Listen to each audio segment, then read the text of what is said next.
육필화와 목판화. 우키요에는 형식적인 면에서 크게 두 가지로 구분할 수 있는데요. 그 중 하나가 육필우키요에, 즉 육필화라고 주로 많이 얘기하는데요. 이것은 판화가 아니라 화가가 한 장씩, 붓으로 직접 그린 것입니다. 그리고 또 하나는 목판화로, 목판화에는 책의 사파로서 그려진 판본의 사파가 있고 또 이 판본의 사파에서 그림만을 독립시켜 한 장으로 만든 이치마이즐이라는 것이 있습니다. 육필화라는 용어에서 육필이라는 말은 손으로 쓴다는 의미로, 즉 인쇄나 복제가 아니라 본인 자신이 직접 쓴 것을 뜻하는데요. 따라서 육필화란 우키요에 화가가 비단이나 종이에 직접 붓으로 한 점씩 그린 것입니다. 육필화는 화가가 당시의 다이묘나 막부의 고위관리와 같은 부유층으로부터 주문을 받아서 직접 붓으로 그렸기 때문에 대량 생산을 할 수 없었고, 그래서 누구나가 구입할 수 있는 것이 아닌 고가품이었습니다. 일반적으로 사람들은 우키요에는 판화작품이라고만 생각하는 경우가 많은데요.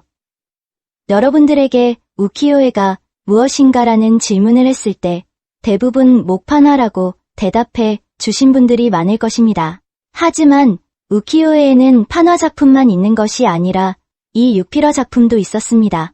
에도 시대의 우키요에는 원래 판화도 회화도 포함한 용어였습니다. 그런데 훗날 서구에서 우키요에 중에 판화가 높은 평가를 받고 역수입되자 우키요에라고 하면 판화를 가리키는 것이 일반화되어 버려서 이런 우키요에 판화와 구별을 보다 명확히 하기 위해 육필우키요에라는 말이 필요하게 되었습니다. 이 육필우키요에가 우키요에 판화의 밑그림이나 원화 혹은 목판 위에 그린 그림이라고 생각하시는 분들도 계시는데 그것이 아니라 우키요에는 종이에 붓으로 그린 그림입니다. 육필화 우키요에의 특징에 대해서 말씀을 드리면 주로 유곽의 모습이나 유명한 유녀를 그린 작품이 많은데요. 이는 유명 유녀의 미인화를 섬세한 육필우키요에를 직접 갖고 싶어하는 부유층들이 많았기 때문입니다. 따라서 부유층에 의해서 주문 제작을 하는 경우가 많고 그림의 내용이나 스타일도 주문하는 사람의 요구에 맞추어야 하는 경우가 많았기 때문에 제작에 많은 시간을 필요로 하고 당연히 가격은 비싸지게 됩니다. 그리고 육필화는 우키요의 판화보다도 최신 유행에 둔감한 편인데요. 이는 주문 제작이 많기 때문에 상품의 판매를 위해 상품에 대한 수요를 면밀히 고려할 필요가 없었기 때문이라고 할 수 있습니다. 하지만 시간이 흐르면서 이 육필화도 어느 정도 규격화를 이루어내면서 양산 체제를 구축하게 되는데요. 당시 유명 우키요에 화가가 운영하는 공방에서 제자들을 동원하여 규격화된 육필우키요에를 대량으로 생산하기도 합니다.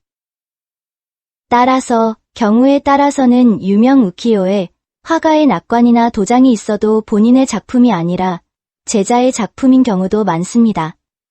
뭔가 제자들을 동원하여 노동 착취를 하고 있지 않았나라는 느낌도 드는데요. 이는 당시의 도제식 사제관계에서는 어쩌면 당연한 일이었을지도 모릅니다. 그리고 우키요의 판화는 여러 명이서 파트를 나누어서 분업으로 제작하는 것에 비해 육필화는 주로 개인이 제작을 하기 때문에 개개인의 우키요에 화가의 감성과 기량을 직접 감상할 수 있는 것이 특징인데요. 하지만 싼 가격에 대량 생산이 가능했던 판화와는 달리 육필화가 제작수가 적어서 감상할 수 있는 기회는 제한되어 있었다고 할 수 있습니다. 한편 목판화는 당시의 출판사라고 할 수 있는 에조시아에서 제작을 하는데요.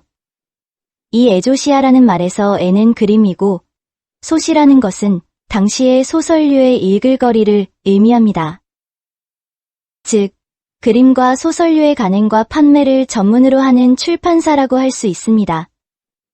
우키요의 판화는 개인적으로 제작한 것이 아니라 주로 이 에조시아에서 판매하기 위한 상품으로 기획을 하여 공동 제작을 하였습니다. 목판화는 한 번 목판을 제작하면 그 목판을 이용해서 목판이 마모되어서 더 이상 인쇄를 할 수 없을 때까지 계속 찍어내면 되었기 때문에 대량 생산이 가능해서 저렴한 가격으로 서민들이 구입할 수 있었습니다. 우키요의 판화의 가격은 대략 당시의 소바 한 그릇 가격 정도라고 하는데요. 지금의 금액으로 계산한다면 대략 3,000원 정도의 가격이면 구입할 수 있었습니다. 물론 화가의 명성이나 그리고 그림의 크기, 작품의 대상, 모델에 따라 가격의 차이는 있었습니다. 그리고 목판화는 불특정 소비자를 대상으로 하고 있었기 때문에 유행에 민감하였습니다. 따라서 당시의 사람들의 관심이나 유행을 반영한 상품을 생산하기 위해 상품에 대한 수요를 파악하는데 항상 노력할 수밖에 없었습니다. 그런데 이 목판화가 탄생하는 과정에서 하나 주의해야 할 점이 있는데요.